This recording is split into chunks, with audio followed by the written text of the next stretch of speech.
പുതിയൊരു വീഡിയോയിലേക്ക് എല്ലാ കൂട്ടുകാർക്കും വീണ്ടും സ്വാഗതം.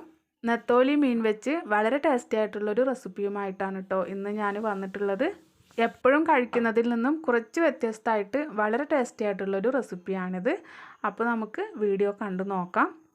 അതിനുവേണ്ടി ഞാനിവിടെ 1/2 കിലോനോളം നെത്തൽ ക്ലീൻ ചെയ്ത് എടുത്തു വെച്ചിട്ടുണ്ട്. ഇതിലേക്ക് 1/2 ടീസ്പൂൺ മഞ്ഞൾപ്പൊടി ചേർത്ത് കൊടുക്കുക. കൂടെ തന്നെ 2 ടേബിൾ സ്പൂൺ മുളക് പൊടിയും 1/2 ടീസ്പൂണോളം കുരുമുളക് പൊടിയും ചേർത്ത് കൊടുക്കുന്നുണ്ട്. ഈ മീനിലേക്ക് ആവശ്യമായിട്ടുള്ള 1/4 ടീസ്പൂണോളം ഉപ്പ് ചേർത്ത് കൊടുക്കുക. ഫ്രൈ ചെയ്തെടുക്കുന്ന സമയത്ത് നമ്മുടെ മീൻ നല്ല ക്രിസ്പി ആയി കിട്ടാൻ വേണ്ടിയിട്ട് 1 ടേബിൾ സ്പൂണോളം അരിപ്പൊടി ചേർത്ത് കൊടുക്കുന്നുണ്ട്. 1 ടീസ്പൂണോളം വെളിച്ചെണ്ണ കൂടെ ചേർത്ത് കൊടുത്ത് കൈ വെച്ച് നന്നായിട്ട് നമുക്കിതൊന്ന് മിക്സ് ചെയ്തെടുക്കണം.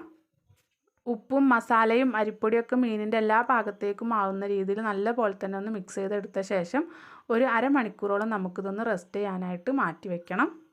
അരമണിക്കൂറിന് ശേഷം ഒരു ചീനച്ചട്ടി ചൂടാക്കി അതിലേക്ക് കുറച്ച് വെളിച്ചെണ്ണയാണ് ഒഴിച്ചു കൊടുക്കുന്നത്. ചൂടായ വെളിച്ചെണ്ണയിലേക്ക് ആദ്യം കുറച്ച് കറിവേപ്പിലിട്ട് പൊട്ടിച്ചെടുക്കുക. അതിന് ശേഷം നമ്മൾ മാഗ്നേറ്റ് ചെയ്ത് മാറ്റി വെച്ചിരുന്ന നെത്തോലി മീൻ ഇതിലേക്കിട്ട് ഫ്രൈ ചെയ്തെടുക്കുക. സാധാരണ നമ്മൾ മീനൊക്കെ ഫ്രൈ ചെയ്തെടുക്കുന്ന അതേപോലെ തന്നെ ഫ്രൈ ചെയ്തെടുത്താൽ മതി. ഹൈ ഫ്ലെയിമിലിട്ടാണ് കേട്ടോ ഫ്രൈ ചെയ്തെടുക്കേണ്ടത്.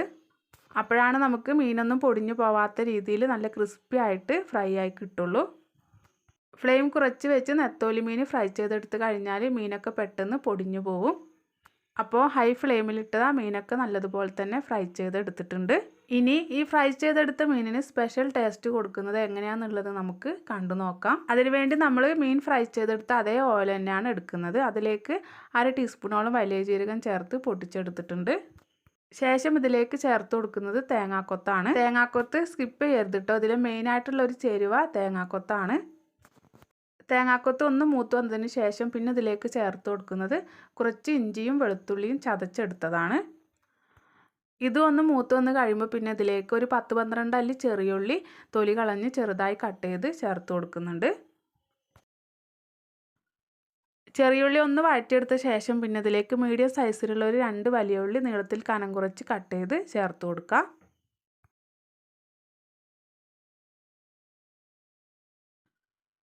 വലിയ ഉള്ളിയും നന്നായിട്ടൊന്ന് വഴറ്റിയെടുക്കണം.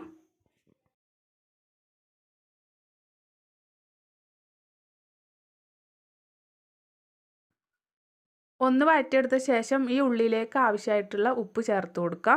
നമ്മൾ മീൻ ഫ്രൈ ചെയ്തെടുത്തപ്പോൾ ഉപ്പ് ചേർത്തതാണ്. അപ്പോൾ ഈ ഒരു ഉള്ളിയിലേക്ക് ആവശ്യമായിട്ടുള്ള ഉപ്പ് മാത്രം ചേർത്ത് കൊടുത്താൽ മതി.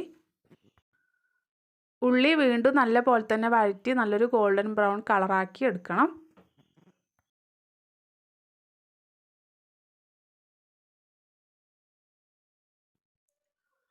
ഉള്ളിയൊക്കെ നന്നായിട്ട് വഴറ്റിയെടുത്തിട്ടുണ്ട്. ഇനി ഇതിലേക്ക് ഒരു 1/2 ടീസ്പൂണോളം മുളക് പൊടി ചേർത്ത് കൊടുക്കുക.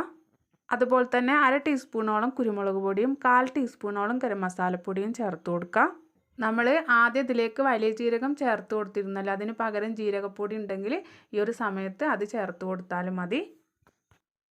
മസാലയൊക്കെ നല്ലതുപോലെ മിക്സ് ചെയ്ത് വഴറ്റിയെടുത്ത ശേഷം പിന്നെ ഇതിലേക്ക് ഒരു ചെറുനാരങ്ങയുടെ ജ്യൂസ് ചേർത്ത് കൊടുക്കുക. ഒന്നുകൂടെ ഒന്ന് മിക്സ് ചെയ്തെടുത്ത ശേഷം നമ്മൾ ഫ്രൈ ചെയ്ത് മാറ്റി വെച്ചിരുന്ന നെത്തോലി മീനുണ്ടല്ലോ അത് ഇതിലേക്ക് ചേർത്ത് കൊടുത്ത് മീനൊന്നും ഉടഞ്ഞു പോവാത്ത രീതിയിൽ നന്നായിട്ട് തന്നെ ഒന്ന് മിക്സ് ചെയ്തെടുക്കണം. നെത്തോലി മീനൊക്കെ വാങ്ങിക്കുന്ന സമയത്ത് എപ്പോഴും നമ്മൾ ഫ്രൈ ചെയ്തോ അതല്ലെങ്കിൽ കറി വെച്ചൊക്കെ അല്ലേ കഴിക്കാറ്. അപ്പം ഒരു പ്രാവശ്യമെങ്കിലും എല്ലാവരും ഈ ഒരു രീതിയിലൊന്ന് ട്രൈ ചെയ്ത് നോക്കണം കേട്ടോ.